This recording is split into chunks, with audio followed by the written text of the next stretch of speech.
Friends ఇవాళ మీకోసం షాద్నగర్ టౌన్లో అది కూడా డిటిసిపి అప్రూవ్డ్ లేఅవుట్లో ఒక మంచి ప్లాట్ తీసుకొచ్చాను ఫ్రెండ్స్. ఇది వచ్చేసి షాద్నగర్ ఎంఈ జంక్షన్ అంటారన్నమాట. ఈ ఎంఈ జంక్షన్ నుంచి మనం హైదరాబాద్ నుంచి వస్తుంటే ఎంఈ జంక్షన్ వస్తుంది కదా, ఆ జంక్షన్ సరౌండింగ్ డెవలపర్స్ ఉందండి. ఈ ఎంఈ జంక్షన్ నుంచి మనకు రైట్ సైడ్ వెళ్తే రైల్వే స్టేషన్ వస్తుందన్నమాట. ఆ రైల్వే స్టేషన్ నుంచి జస్ట్ ఒక 1 కిలోమీటర్ డిస్టెన్స్లో డిటిసిపి అప్రూవ్డ్ లేఅవుట్లో 200 స్క్వేర్స్ ప్లాట్ సేల్కి వచ్చిందన్నమాట. ఇది వీడియో మొత్తం స్కిప్ చేయకుండా మొత్తం చూడండి ఫ్రెండ్స్. సో మనకు ఈ ప్లాట్ తీసుకుంటే ఉపయోగం ఏంటంటే, ఫస్ట్ థింగ్ మీకు రైల్వే స్టేషన్కి దగ్గర ఉంటాము. సెకండ్ థింగ్ ఏంటంటే అన్ని డెవలప్మెంట్స్కి దగ్గర ఉంటాము.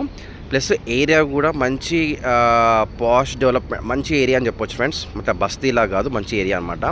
చూడొచ్చు, ఇదంతా వచ్చేసి టీచర్స్ కాలనీ ఫ్రెండ్స్. సో మీకు ఇంత రోడ్స్ కావచ్చు, ఇల్లులు కావచ్చు, మంచి మంచి పీపుల్ ఉండరు అన్నమాట. ఇందులో స్కూల్స్ కావచ్చు, అన్ని డెవలప్మెంట్స్ ఉంటాయి. మీకు చికెన్ షాప్ నుంచి, మటన్ షాప్ నుంచి, హాస్పిటల్స్, ఏమంటారు, షాపింగ్ మాల్స్, అన్నిటికీ జస్ట్ 5 minutes అన్నీ చూపించవచ్చు. సో ఇప్పుడు మన ప్లాట్ చూపిస్తారు ఫ్రెండ్స్. మీకు ఏదైతే ముందు కనిపిస్తుందో 33 feet అనమాట.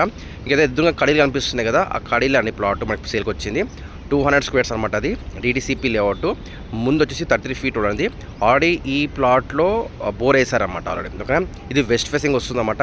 దీని సరౌండింగ్ వచ్చేసి చూడొచ్చు ఫ్రెండ్స్, మొత్తం ఇల్లు కూడా ఉన్నాయన్నమాట. సో ఇప్పుడంటే మీరు ఇల్లు కట్టుకొని రెంట్కి ఇవ్వచ్చు, ఇప్పుడంటే ఇప్పుడు మీరు కట్టుకొని ఇల్లు ఉండొచ్చు ఫ్రెండ్స్. ఓకేనా. సో అన్ని డెవలప్మెంట్స్ ఉన్నాయి కాబట్టి ప్రైస్ వచ్చేసి ఫ్రెండ్స్ 26,000 చెప్తున్నారు per square yard. DTCP approve layout బట్టి నెగోషియబుల్ అయితే ఉంటుంది, ఖచ్చితంగా ఉంటుంది. మా కమిషన్ వచ్చి 2% కమిషన్ ఖచ్చితంగా ఇవ్వాలి ఫ్రెండ్స్. మీకు ఇది వచ్చేసి డైమెన్షన్ అనమాట. 30/60 size, 33 feet road, west facing ఉంది అనమాట. ఓకేనా. టౌన్ జస్ట్ 1 kilometer మాత్రం ఫ్రెండ్స్. ఓకేనా. Thank you.